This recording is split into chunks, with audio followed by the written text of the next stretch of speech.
Hello, agus fáilte chuig radio Meánscoil Gharman, agus tásúla go muinnig sibh talamh as an seo atá gcuin díobh aniu. An téime a bhainean leis an seo aniu ná cuasaí Sláinte intinne I measc hóige.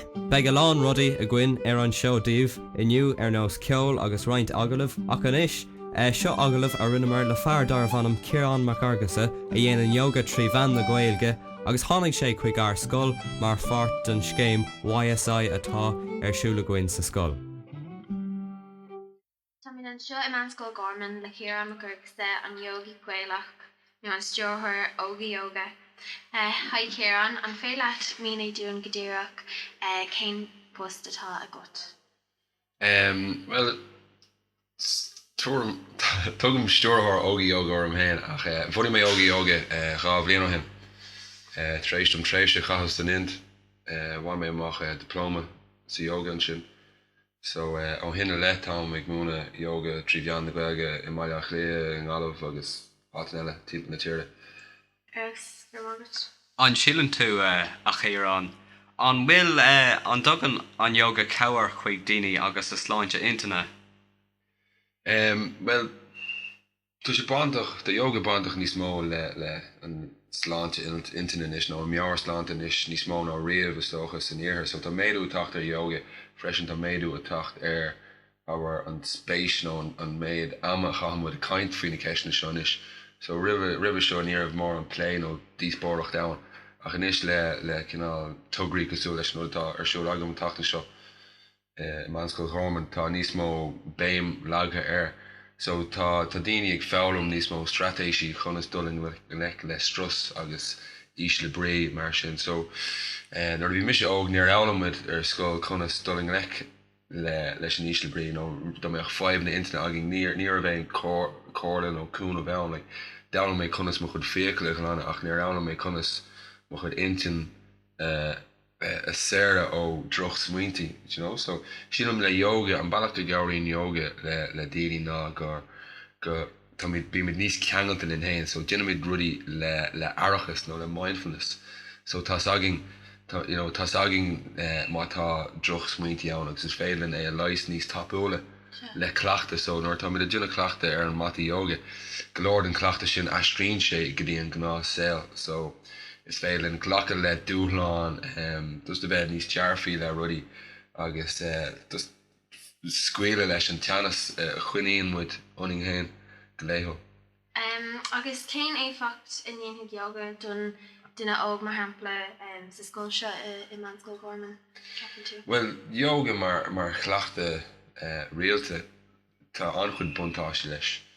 So bheadh leidú strus ann, bheadh siad níos solúpa bíon caiid an saoil níos searló. So tá rud amháin bantach le an próséis bit ceamachach sa chorp, so nuair bíon strusóring, so bíon like is stressor é cortisol. So aber nóir tá mid mar sport nó aon rud like a duineh an oberhaide tá breúing chaimid rud éigen na chríochnú, so cruíonn an corp cortisol chun dulling le lei sin. Ach an fáib nachhfuil clachta nó taithagin chun an cortisol a íslú tréis, so cruíonn an strusin an chuid galar agus 5 na intinne dá bhór. So an rudí in yoga ná neutralizes, so chuann sé deire le feimú an cortisol sa chorp. So tréis rang yoga tá an chuid gaba sa corp cruthe agus sí an gaba an rud a chuann stop le an cortisol ag feimú. So is le clachta yoga díreach tá mid ag stoppe an strus lárach. Now tuí an strus arás ach is le clachta réalta yoga tá mid a garú an bailach mid ag smaoinmh tá mid a garú an nósanna. So sin an bua is mó atá ag yoga chun cabhar le daoine yoga.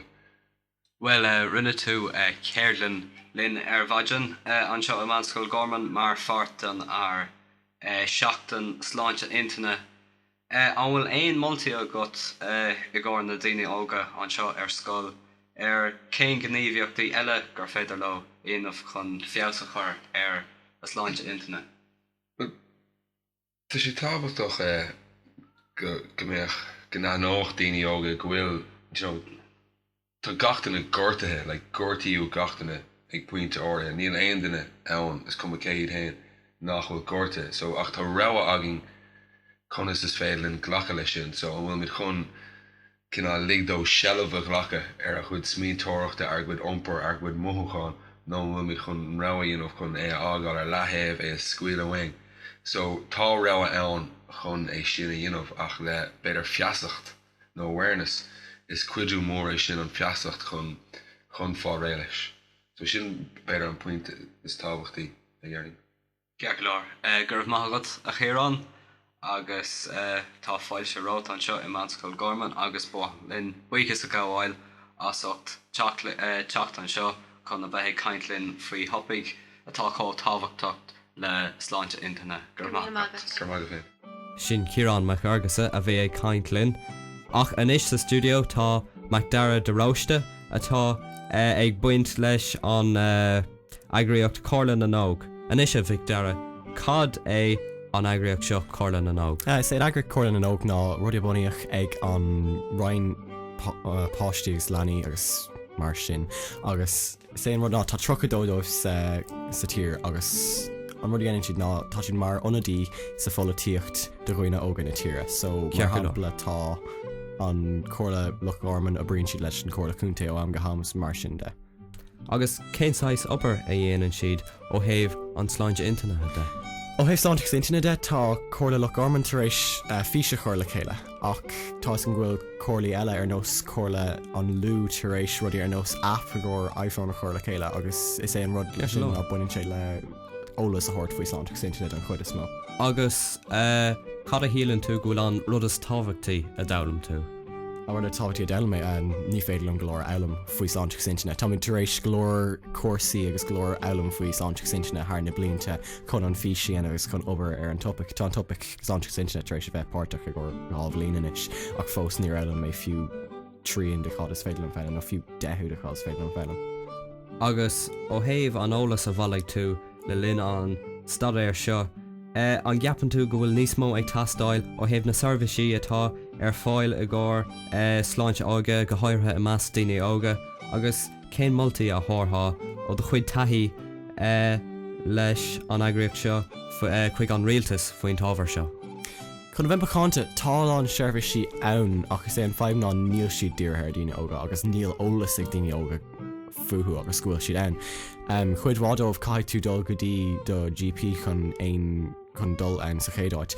Tá seirbhísí ar nós jigsaw ag teachtamach is sé jigsaw rud atá díortha go dtíorcha daoine óga crothaítar é le daoine óga raníon daoine óga an forgnú na daoine é bríon gachrod agus ceapan dámain chun molla chuig an rialtas faoi Sláinte intinne duine óg bheoh sé chun breúaráig leis an cuasa jigsaw seachas pilóta chorthú de just breúaráig ag breúach ag gachrúnta. Well a bhíh Dara tásúla gom go nairáig leat agus tú mar bhil den agriocht seo Córthaidh an óg agus gur maithagad a socht a bheith caint linn aniu.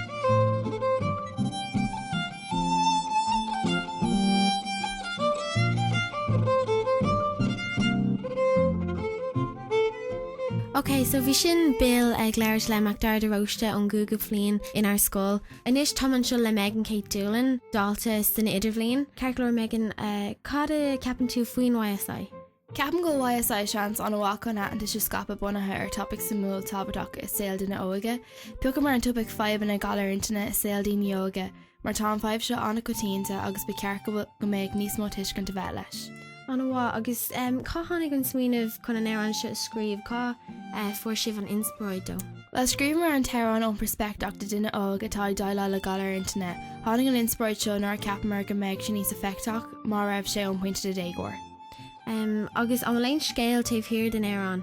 Tá éireann seo faoi duine óg atá daile le rud éigen cosúla grúmachas. Tá grúmachas anna go tínta sa látá aniu agus mar sin a sé ceangailta isteach san éireann buna scoil atantas sa closá leann. Arás an bhá. Cad a ceap tusa go páirsanta atá na rudí maithe faoi bhór Johnscliff. Rudí ceapan go bhfuil go má faoin Johnscliff YSI ná go bhfuil daoine óga ag scapa ólas agus atantas timpeall na hÁite. Gur héidir níos mó tuiscint agus le seo is féidir ling na faibanna seo a réitú. Agus cad é an tábhacht ó is mó a bhainean leis an topic a fioc sibh.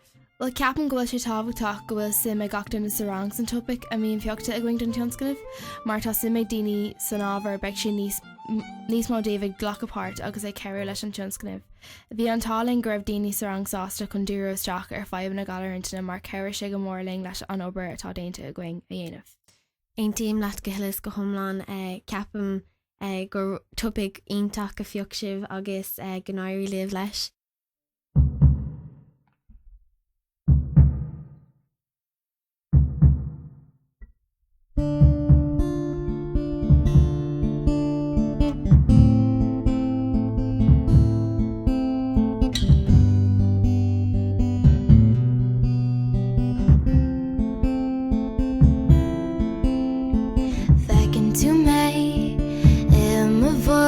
Gan fogel ará gan éon bhíú ní féidir lam éú áis Tá mé ma éonar má dam féin gan caint arsúl Tám lam féin ach ní féidir lam brise séir Am an goratá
Well bhí sé sin Joe Murphy, Megan Kate Doolan agus Georgina Lombard Vance. Má sibh a cholíní bhuina mar antainna bhas é sin sa stúdio. Caiimiid buchas a gháil le ar banisteoir fuime James Busher O'Sullivan agus ar Orchard Recording Studios agus Ciarán McRaymond ar bhúntóir YSI gur míl maithagwibh. Well slán agus spannachtaí tásúla gom gur bhaintimh tanmh as an glór agus concrete nu ar nóta jazz ó fear ó a bhfuir a rinne mar céirlan le mar fartan targnamh seo is é córa an rud is tábhachtaí. Slán.